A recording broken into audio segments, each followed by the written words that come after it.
जेवून घ्या, मी जेवाय वाटते. नको असू दे. असं कसं? किती वेळ झाला बघा. मला माहितीये तुम्हाला भूक लागली तरी तुम्ही जेवणार नाही. अहो मनाची किती बी समजूत घातली ना तरी शरीराला अन्न लागतच की नाही. असं उपाशी पोटी विचार करत बसला तर डोकेदुखीचा त्रास होईल बघा. 2 घास खाऊन घ्या. नाही नंतर जेवेन मी.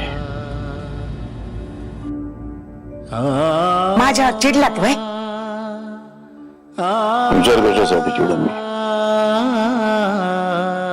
नाही म्हणलं कोर्टात सत्यजित रावांबद्दल मी जे काही बोलले ते तुम्हाला आवडलं असेल नसल. तुम्ही जे बोलला ते खरं बोलला, खोटं काय होतं तर. आणि मी त्यासाठी कशा करता चिडावं? तुम्हाला त्या माणसाचा जो अनुभव आला तो तुम्ही कोर्टामध्ये सांगितलं ना. तुमच्या इतकी जगाची पारखी नाही दादा, पण मला एवढं कळतं मनात आडी ठेवून वागणारे लोक टोकाचं प्रेम नाही करू शकत. आणि सत्यजितराव त्यातले नाहीत हे मला जाणवलं, म्हणून मी तसं बोलले. पूर्णाबाई, नाण्याची एकच बाजू बघून त्याची किंमत ठरवता येत नसते. त्यासाठी दोन्ही बाजू नीट बघाव्या लागतात आणि मगच ठरवायचं असतं की नाणं आपल्या जवळ ठेवायचं की नाही.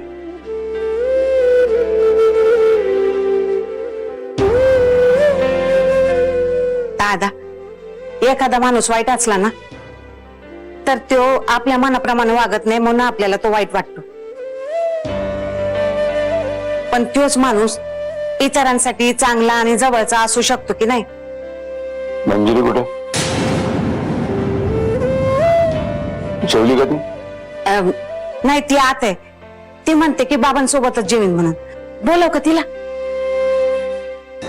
जाऊ दे, मीच बोलवतो तिला.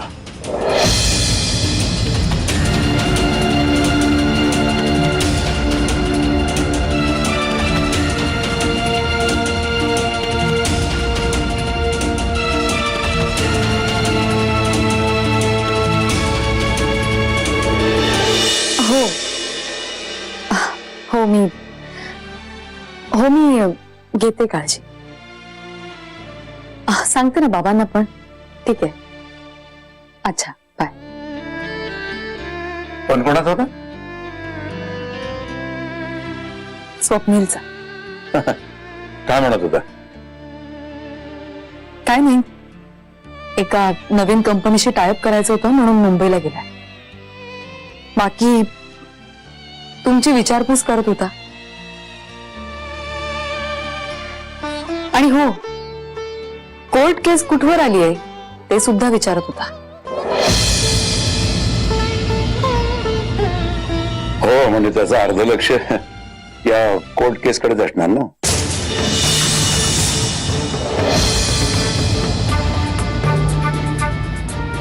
नाही म्हणजे हे की हा निकाल आपल्या बाजूने लागावा, शुभ्राची कस्टडी आपल्यालाच मिळावी असं त्यालाही वाटतच ना.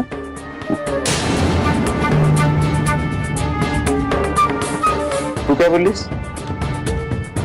काय नाही, सध्या जे चालू आहे कोर्टात तेच सांगितलं.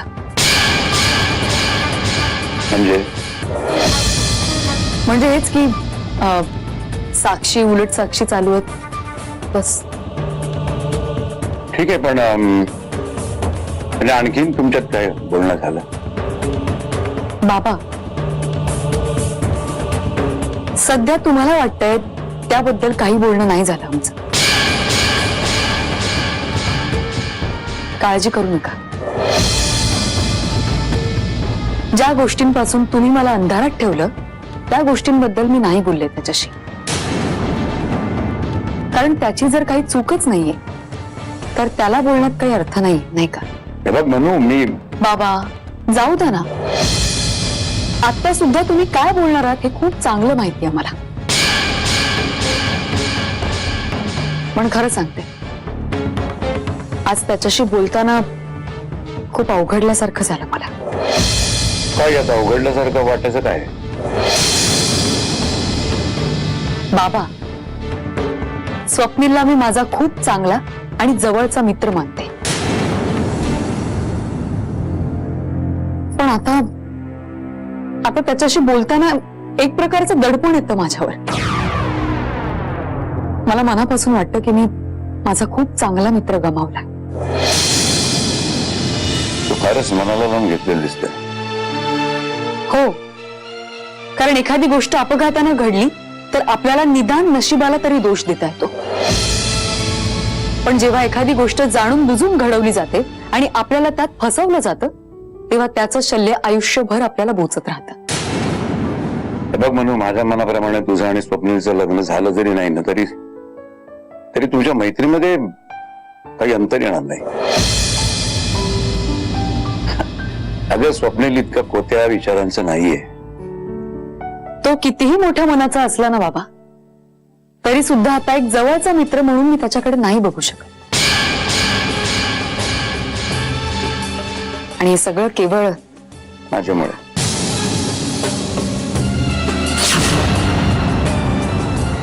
असंच म्हणायचं ना, माझ्यामुळे.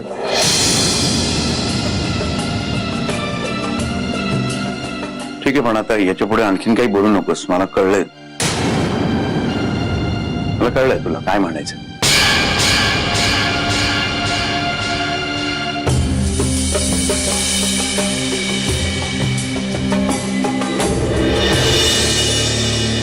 आज सकाळी अजयने अनघाला रस्त्यात अडवलं.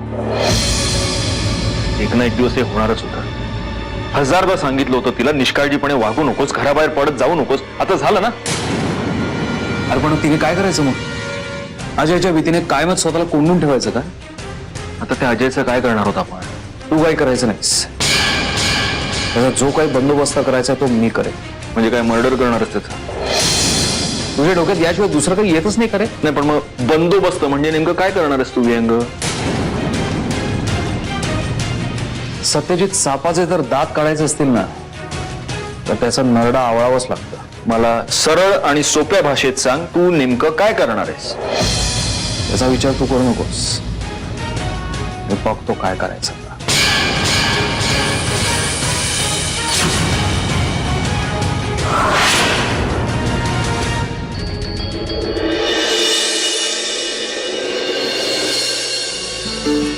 सत्या, कुठे निघालास? ऑफिसला. अरे सुट्टीचा? आत्या अगं, ऑफिसची कामं हल्ली सुट्टीच्या दिवशीच होत्यात माझी. कारण आठवडा जातो ना कोर्ट कचेरी करण्यात. आता निदान बिझनेस मध्ये जरी नुकसान नको, जाऊ दे मला. मग दुपारून जा की, मस्त जेवून जा. नको आत्ते, दुपारचं तुझ्या आजचं जेवून गेलो ना तर पेंगाय होते मला. नको, निघतो मी. अरे मग सांच्याला जा. ऑफिस तुझंच आहे ना, तू कधी बी जाऊ शकतोस. आत्ते, खर तर सांच्याला लोक आपल्या माणसांच्या ओढीनं घरी येतात. पण मला हाय कोण तसं. ठीक आहे, जातो सांच्यालाच. का? आम्ही कुणी नाही घरात का? आमची ओढ नाही तुला? आत्ते, तसं नाही ग. मग कसं? आम्हाला बिलाबू दे की तुझा सहवास. आत्ते, आता उगाच ताणू नको, कळलं? थांबतो मी. पण मी थांबणार असेल तर जेवायला काय स्पेशल ते सांगा बाबा. अरे तूच सांग ना, काय बनवू? तर बनवा काय पण. मी एक काम करतो, सांच्यालाच ऑफिसला जायचं असेल तर विहंगला पण बोलून घेतो इथंच. तो बी येईल जेवायला, मग इथनं निघू आम्ही एकत्र. चाल चाल. विहंग जेवायला येणार असेल तर मग मी वांग्याचं भरीत करते, त्याला खूप आवडतं. न ग, सत्याला वांग्याचं भरीत नाही आवडत. अगं नाही नाही नाही आत्ते, आता वांग्याचं भरीतच बनल. विहंगाला आवडतं ना. मी खाईन आपलं डाळ भात वगैरे काहीतरी. हा मंजुषा, आणखीन काय काय आवडतं विहंगाला? अरे विहंगला मटण लई आवडतं. पांढरा रस्सा असं वरपून खातो. आणि पुरणपोळी एका यायला 10 पुरणपोळ्या लागतात त्याला. अगं आत्ते, ते तू हिला सांगतीस. अगं तिची तर PhD आहे विहंगावर. दादा प्लीज. ते PhD म्हणजे काय असतं? आत्या, हो बाई, असं लाजण्यासारखं असतं PhD? हे बाबा मला सांगा ना काहीतरी, मला काय बी कळना झालंय बघ. आत्ते, तर काय बी कामाची नाही, काही कळतच नाही तुला. अगं उलट असं म्हणतात की बायकांना असल्या गोष्टींचा वास सगळ्यात आधी लागतोय आणि तुम्हाला इथे काही पत्ताच नाही. अगं पोरगी प्रेमात पडली विहंगच्या, जीव जडलाय तिचा विहंगवर.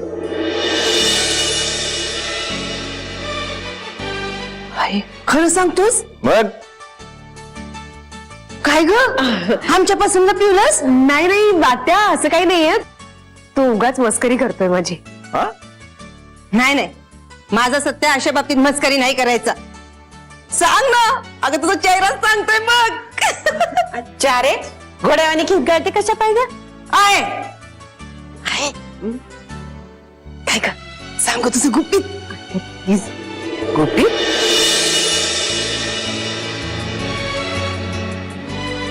आजी काही नाही, असंच ते चेष्टा करतायत माझी.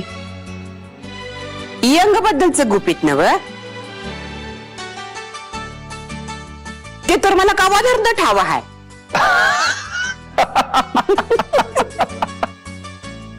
आहे तुला ठाव होत? बघितलं सत्ते, याला म्हणतात नजर. वय झालं तर अजून नजर म्हातारी नाही झाली आजीची. म्हणजे सोन्यासारखं पोरग आहे, लय गुन्हे आहे.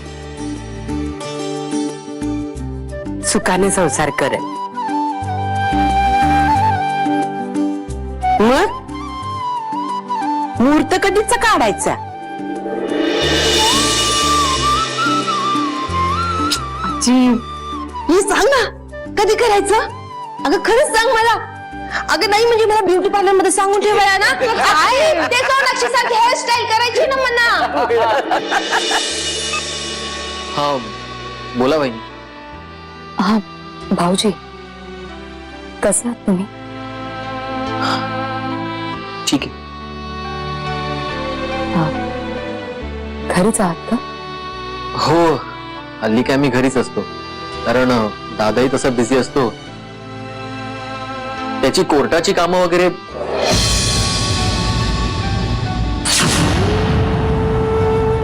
नाही, आणि तसं काय इमर्जन्सीसाठी मी आईजवळ थांबतो.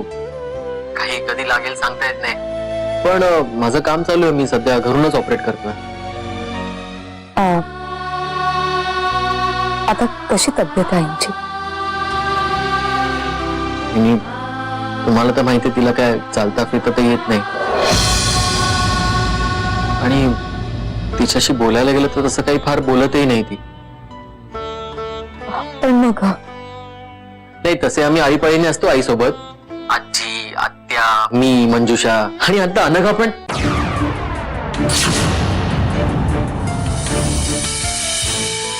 अनघा? नाही नाही, म्हणजे त्या अगदी कॅज्युअलीच आल्या होत्या. येतात अशा अधूनमधून, पण म्हणजे शक्यतो आईला भेटणं टाळतात. आणि तसं काय त्या म्हणजे. जाऊ द्या ना भाऊजी, तुम्ही कशाला एक्सप्लेनेशन देताय मला? त्या गोष्टींचा आता काही फरक नाही पडत मला. Anyway, आत्या कशा आहे? त्या आहे, बरी आहे, आईजवळ बसली आहे. आणि मित्रा आणि बाळाकडे सुद्धा लक्ष द्या. हो, बाळाच्या काकूचा निरोप मी नक्की पोचवीन बाळापर्यंत. ठीक आहे, काळजी घ्या. बाय. हो, बाय.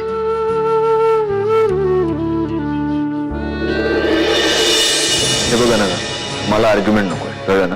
मी तुला फायनल सांगतोय, आजपासून तू माझ्या घरी यायचं नाहीस. नाही तुला तुझ्या नाही नाही नाही, तुला जर माझं ऐकायचं नसेल तर मला बोलायचंच नाही तुझ्याशी. अनघा, हे बघ. हॅलो. काय काय अनघा, विहंग बोलतोय. ऐक, आता अजयला घाबरण्याची किंवा त्याच्या धास्तीने घरातच बसून राहण्याची काही एक गरज नाहीये. काय? अरे काय बोलतोस तू विहंग? तू हे बघ, मी त्याचा बरोबर बंदोबस्त केलाय. बाय. काय बंदोबस्त केलायस तू अजयचा? टेन्शन घेऊ नकोस. टेन्शन काय घेऊ नकोस. तू काय केलंयस? बघ, काही काळजी करू नकोस आणि उगाच आता असा हायपर सुद्धा होऊ नकोस. प्रियंक, तू काय केलंस ते मला सांग. उगीच चिडायला लावू नकोस मला. का तूही असाच वागतोस ना? एखादं काम करून येतोस तेव्हा मला त्याची काही कल्पनाही नसते. तसंच आज मीही तुझ्यासारखा वागतोय असं समज. प्रियंक, तो अजय काय माणूस आहे तुला माहित नाही. त्याने जर मला माहितीये तो अनघाला काहीही करू शकणार नाही. काय केलंस? वेळ आले की कळेल. काळजी करू नकोस.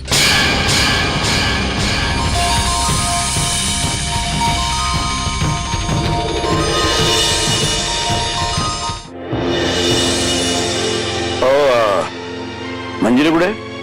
नुकतीच बाहेर गेली बाहेर गेली? कुठे गेली? आणि हे शिवराला घरात एकटी ठेवून? माहित नाही, लई घाईत होती. म्हणली शुभ्रा झोपली तर जाऊन येते. कुठे गेली ते सांगितलं नाही. तो विचारत नाही का तिला तुम्ही? अहो मी बोलच तेव्हा निघून गेली ना ती. तर कुठे गेले कोणाच ठाऊक. लई काळजी करू नका. आता बोलले ना, येईल लवकरच. येईल ती लवकरच. गेली असेल पुन्हा त्या नालायक माणसाला भेटायला, पुन्हा एखाद्या त्याच्या डोंगाचा मनस्ताप करून घ्यायला. सतत असा विचार करू नका ना दादा. अहो असेल तिचं काहीतरी महत्वाचं काम.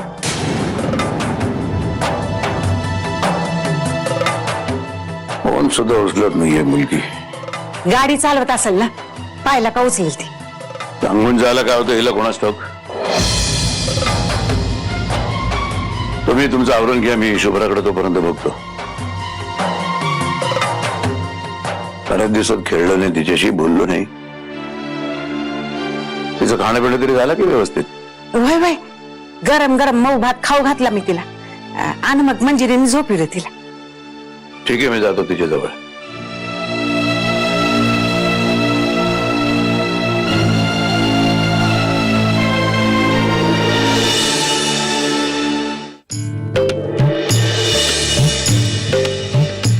आत्या,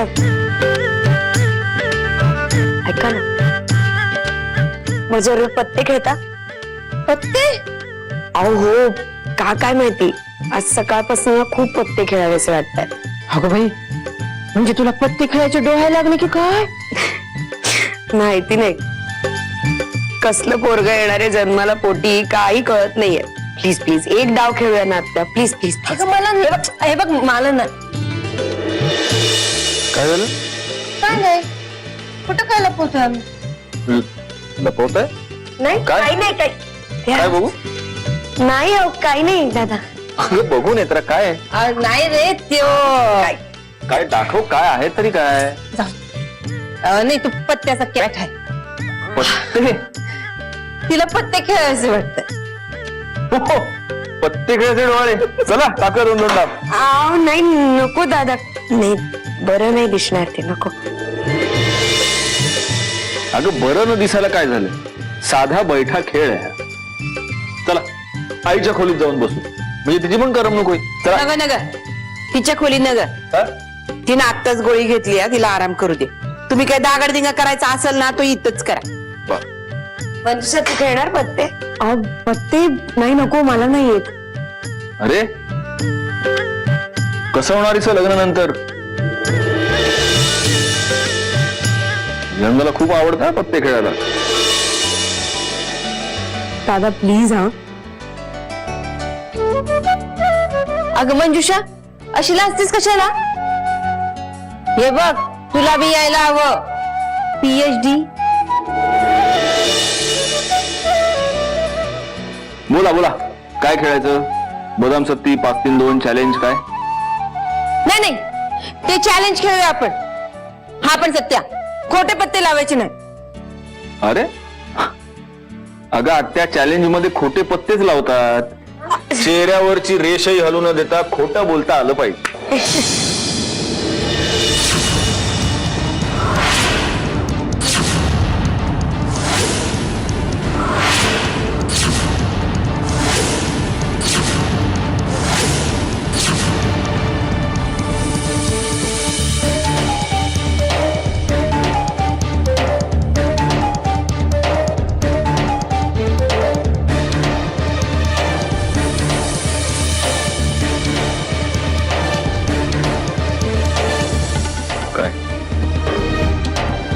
मला आईंना भेटायचंय म्हणून आले. तुझ्या वकिलांची परमिशन घेऊन आलीस? आणि सगळ्यात महत्वाचं म्हणजे तुझ्या वडिलांना माहितीये का तू इथे आली असते?